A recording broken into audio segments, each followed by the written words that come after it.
Good morning, good afternoon and good evening, and welcome to our You'll Never Walk Alone WhatsApp group and YouTube channel. Okay, look, really sorry for the last 2.5 weeks. I haven't done any videos. I was in hospital. I was getting a lot of dental work done. I was having all my wisdom teeth and all my back teeth removed. I'm getting new teeth. Brush your teeth as a child, that's my advice to you. And I have just been unable to talk, so it hasn't been because Liverpool have been shit and I don't want to do reaction videos when we lose. It was purely because I was in hospital, and a few people on the group knew that, but my apologies to those who were waiting on videos and didn't get them. Okay, so now that's out of the way, we'll get on to the game, the FA Cup. So before I start sounding off and going on a rant and being bitter, first of all, again, I'd like to congratulate Brighton. My dad's team has been for 45 years. I'd like to congratulate Brighton again. You know, they they took us apart. They were 1-0 down at home and they turned it around. 90th minute, got the winner. So congratulations to them. They fully deserved it, considering how many players have been taken out of that club, and the manager was taken out, and the whole thing was stripped bare, and they're still managing to produce in the Premier League. It's a testament to how well Brighton are run and what a fantastic little club that they are. Okay, so that's to stop sounding anyway bitter. On to us. Where the fuck would you start? I'm shocked at our decline, if I'm being truthful, since we've come back from the World Cup.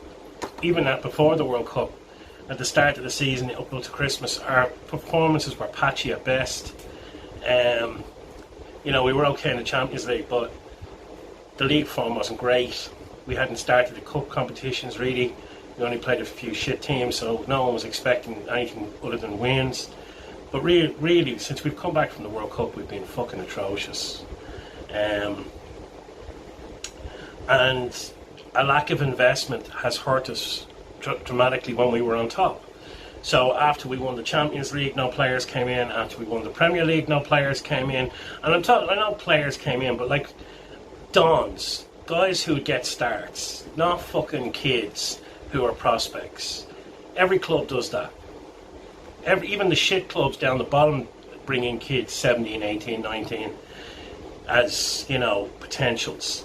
I'm talking about going out and buying a world-class holding midfielder when Fabinho's not playing well, and going out and buying a whole new midfield, really, when we needed it. And this talk of Bellingham and Caicedo, and, you know, they're for clubs with ambition. We don't have any of that ambition. We don't spend any of that type of money. We sold Sadio Mane. That's leaves a bitter taste in our mouths. But, you know, he wants to go or whatever. But could we have kept him? Did we prioritise getting Salah signed up again rather than Sadio? Is he the reason? No. He covered the fucking cracks. We've had multiple problems in midfield. We have multiple problems at the back. And we're toothless up front.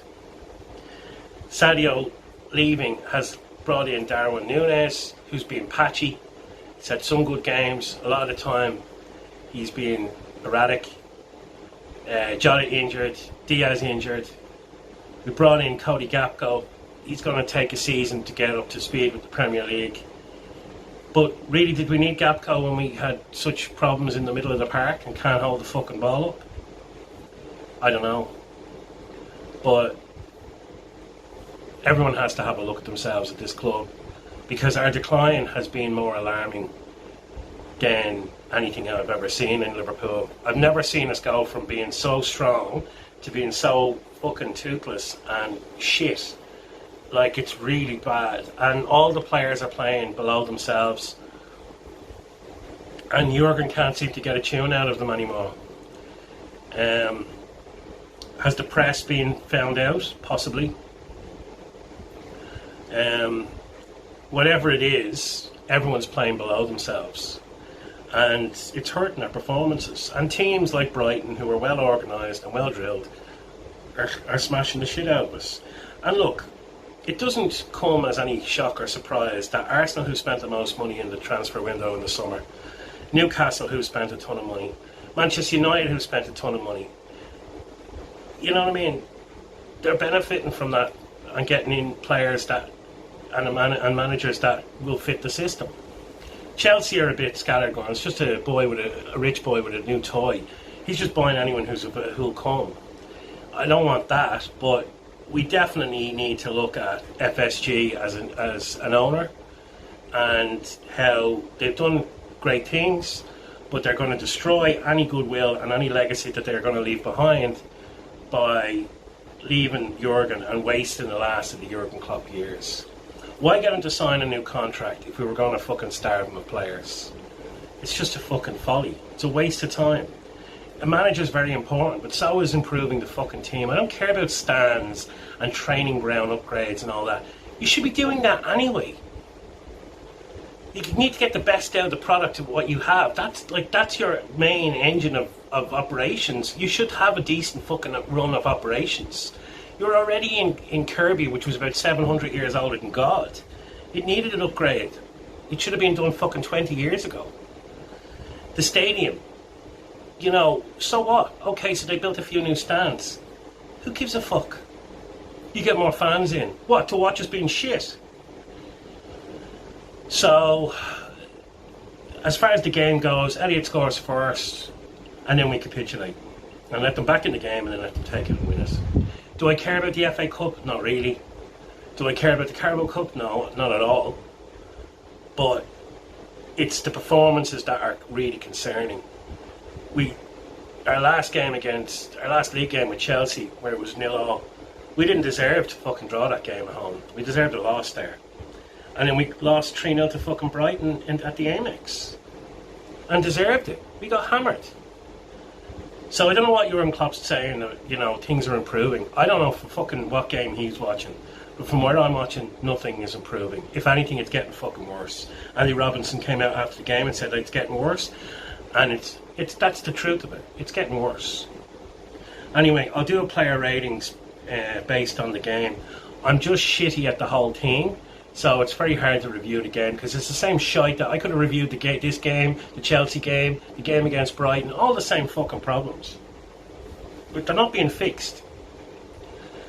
I don't know what the coaching staff or what Pep Linders. Ever since that fucking book was written by Pep Linders, we've gone fucking backwards.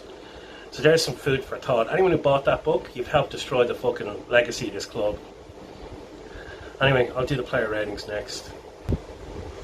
Good morning, good afternoon and good evening, and welcome to our player ratings on our You'll Never Walk Alone WhatsApp group and YouTube channel. Alright, we'll kick it off with Ali, 6. He's been our player of the season, which isn't saying much, but he has been. It wasn't his fault with really any of the goals. The goals were well taken goals, to be fair. Trent, 6. He got roasted by that winger. I can't remember his name, it won't come to me. In the game we lost 3-0, and he had problems with him. He did okay, but he didn't do that well. He had to be subbed off after an hour, and you could see the glare at Klopp. Our big players aren't firing, and it's costing us points and games and victories. Kanate, 7. I thought he was solid enough. When Van Dijk comes back, him and Van Dijk will be much better in defence than him and Gomez, who, let's be honest, is only there because Van Dijk is injured. Gomez is getting a 6. I thought he was okay, but again, it was his fault for the goal, along with Robbo. You know, Joe's being okay. It's like 6 being the average. These are just average performances when we need 8 and 9s out of 10 to win games. These are really good sides. Like Brighton are no shit team anymore. Robbo's getting a 6. Again, nothing going forward. You know, he made a real meal of the 90 minutes, in my opinion. He was great at the start of the season. He had a really strong start to the start of the season, but he's tapered off really badly. Bjagitic, I can't really pronounce his name. Stefan Bjagitic, I think it is.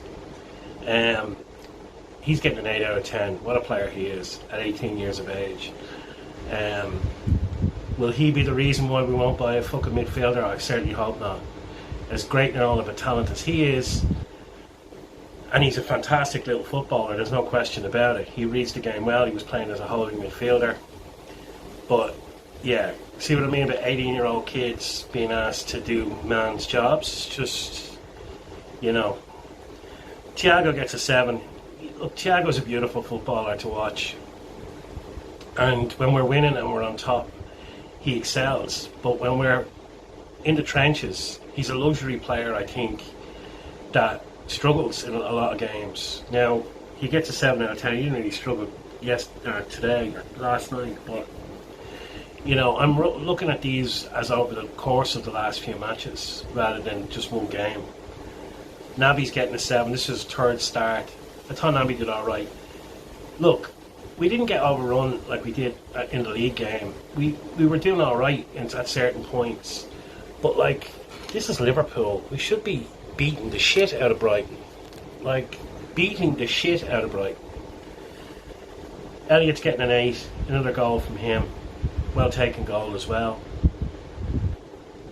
Mo Salah, 6. Mo's had a fucking horrendous season. Really, by his standards. It's been fucking awful. I don't know what's going on with Mo. I just don't think he's comfortable in the setup with the changes up front. He was used to just being him, Sadio and Bobby for so long. You know, I think he needs to find some form from somewhere. And Cody Gakpo, 7.5 out of 10. He could even get an 8. Look, he's trying to find his feet in the league. He's a young player, and I always mark the young players high if they play well, because they're young and because they don't have the experience that the rest of them have. But realistically, you need an 8 out of 10 out of Alisson. You need an 8 out of 10 out of Trent. You need a whole back line to be 8s. You need the whole midfield to be 8s to win these matches. And we're just not. And for those who are saying, you know, oh, it'll come good, I don't see it coming good. This season's a fucking write-off, I think.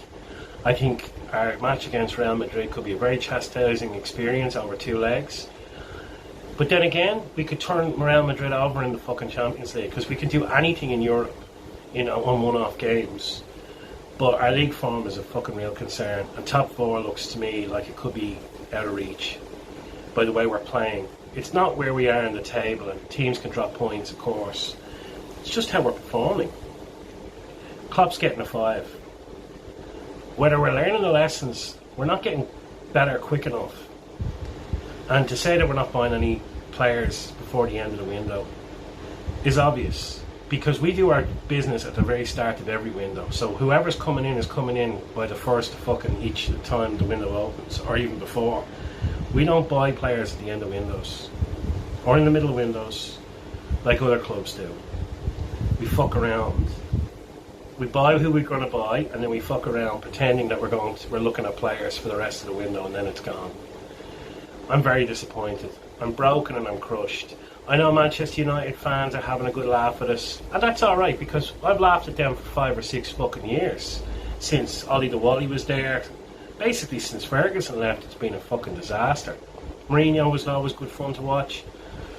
Arsenal, who haven't won a fucking cup in 10 years, like, let their fans say anything. You know what I mean? Their season was based on whether they could beat Tottenham home and away each season. So fuck them. And Newcastle, how can you begrudge a club that's only won 1 trophy in their whole existence any type of success? But honestly, we're miles away from top 4 performance-wise. As I said, anything can happen, and we could have a turnaround March, April and May. I just don't see it. I just don't see where it's come. I can only see it getting worse. I can't see anything that's making me believe that this can be turned around this season. So I've come to peace with it's just going to be a write-off season. And if it is, it is. But not qualifying for the fucking Champions League is going to hurt us so badly and put us back miles. Because we're a club that don't spend money, and if we don't have Champions League football, it's going to be hard to attract the best players that are going to make a difference. Anyway, Onwards and upwards as always. We always support the boys, and we'll be on to the next one. As I said before at the start of the video, sorry for the couple of weeks that I missed. I'm back on form now, and I'll start putting in the hours in the content. Thanks for watching. Like and hit the subscribe button, and on to the next one. Jesus help us.